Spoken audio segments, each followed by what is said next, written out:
Shalom, shalom, shalom. Bienvenue à notre émission Asubuhi na Yesu. Moi, c'est le pasteur bienvenu Matenda Kibangalo. Je salue toutes celles et tous ceux qui suivent régulièrement notre émission Asubuhi na Yesu. Et vous souhaite de très bonnes conditions d'écoute Asubuhi na Yesu, qui signifie dans l'une de nos 4 langues nationales, le matin avec Jésus. Bien-aimés, ce matin, notre thème s'intitule 2 points. Soit tu appartiens au Seigneur, soit tu ne lui appartiens pas. Je répète, soit tu appartiens au Seigneur, soit tu ne lui appartiens pas. Mais la plupart des personnes se déclarent chrétiens alors qu'en réalité, ils ne le sont pas.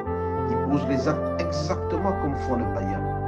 D'autres personnes, ils se déclarent non chrétiens, mais à certains moments, ils font des actes à la fois chrétiens et à la fois païens. Alors, nous allons lire à cet effet bien-aimé le passage suivant, Apocalypse 3, verset 14 jusqu'au 18e verset, nous lisons nos désirs. Écrit à l'ange de Laodicée, voici ce que dit l'Amen, le témoin fidèle et véritable, le commencement de la création de Dieu. Je connais tes œuvres, je sais que tu n'es ni froid ni bouillant. Puisses-tu être froid ou bouillant?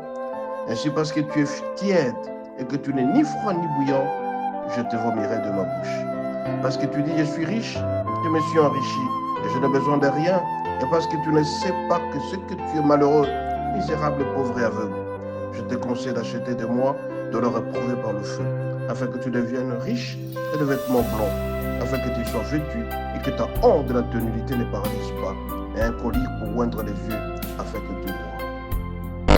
Bien-aimé, ici la parole de Dieu est adressée au peuple pour dire que si tu n'es ni chaud ni froid, je te vomirai. C'est-à-dire on ne peut pas être dans une température tiède, c'est-à-dire que tu es à la fois froid et tu es à la fois chaud. À ce moment-là, la bouche va te vomir. De deux choses l'une, ou bien soit tu es chaud, ou bien soit tu es froid. Combien de fois, bien-aimés, nous nous déclarons d'être chrétiens alors qu'en réalité, extérieurement, on se dit qu'on est chrétien, mais intérieurement, nous posons nos actes. C'est nous qui faisons la nudité, c'est nous qui sommes alcooliques, c'est nous qui insultons, c'est nous qui n'aimons pas nos parents. Nous nous déclarons chrétiens alors qu'en réalité, nous posons des actes purement païens. Et Dieu nous demande aujourd'hui, bien-aimés, d'être sérieux envers lui, de lui dire soit on lui appartient, soit on ne lui appartient pas. À un certain moment de la vie, nous sommes chrétiens, nous avons de la foi, mais petit à petit, cette lumière, cette force de la foi commence à diminuer en nous.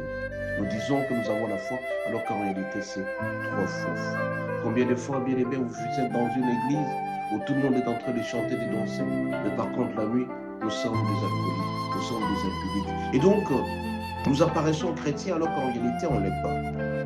Voici, écrit à l'Église de Laodicée, témoin fidèle et véritable, le commencement. Il dit, je connais tes œuvres. Nous pouvons déclarer que nous sommes chrétiens, alors qu'en réalité, Dieu connaît nos œuvres. Je sais que tu n'es ni chaud, ni froid. Puisque tu es ni chaud ni froid, ainsi je te vomirai. Dieu connaît nos actes à fond. Nous pouvons déclarer que nous sommes chrétiens, alors qu'en réalité, nous ne le sommes pas. C'est Dieu qui nous connaît intérieurement. Toi qui es en train de m'écouter à cet instant, es-tu chrétien ou tout simplement tu fais une déclaration, tu es chrétien, tu es un chrétien du dimanche. C'est seulement le dimanche que tu vas à l'église. Et quand tu vas à l'église, tu ne prends qu'une heure et demie pour pouvoir chanter et danser, alors qu'en réalité, tu n'as jamais gardé l'intimité avec Dieu. Celui qui ne garde pas l'intimité avec Dieu, qui ne garde pas la présence d'avec Dieu, finira très mal parce qu'il sera la proie au péché. Quand nous commettons le péché régulièrement pour dire que nous allons nous repentir après, nous nous mentons parce que nous sommes en train de commettre le péché. Il est dit au verset 18, je te conseillerais d'avoir la Bible blanche. La Bible blanche symbolise un homme clair, un homme qui n'a pas de péché. Une fois qu'on est taché par quelque chose, on sent qu'on a péché. Évitons de nous tacher avec le péché pour être ni chaud ni froid, parce que notre Dieu nous voudra certainement. Notre Dieu nous demande de lui appartenir tout le temps. Est-ce que tu appartiens à Dieu? Celui qui appartient à Dieu ne peut pas commettre des actes que toi tu poses, des actes que tu commets régulièrement. Tu as des insultes faciles. Tu insultes ton mari matin, midi, soir. Tu frappes ta femme, tu caches les salaires. Et tu penses que Dieu t'aime comme ça, et tu te déclares chrétien, c'est toi qui es en train de prêcher par ces cas-là. Tu es même devant la chair. Ce matin, je veux te dire, mon bien-aimé, tu dois garder la bonne position, appartenir totalement à Dieu.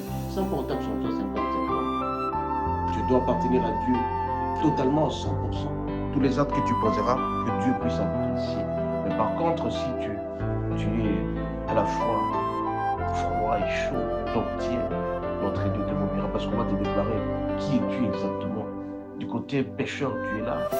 Danseur de nuit dans le bois, tu es là. Et le lendemain, à l'église, tu es en train de chanter la louange et l'adoration. Mais qui es-tu exactement? On va te vomir. Tu appartiens à qui? Tu appartiens au diable ou tu appartiens au Seigneur? Alors je te conseille, mon bien, d'appartenir totalement à notre Seigneur. Puisque tu vas appartenir totalement à notre Seigneur, Dieu te bénira certainement. Il y a toujours des dividendes attachés à l'appartenance totale et intégrale à Dieu. Celui qui cherche la face de Dieu, celui qui lui appartient totalement et qui vit sa présence, vivra le bénéfice, les faveurs et les bénédictions qui lui seront attachées parce que tu lui appartiens totalement. Dieu honore ceux qui l'honorent. Soyez richement bénis. À la prochaine.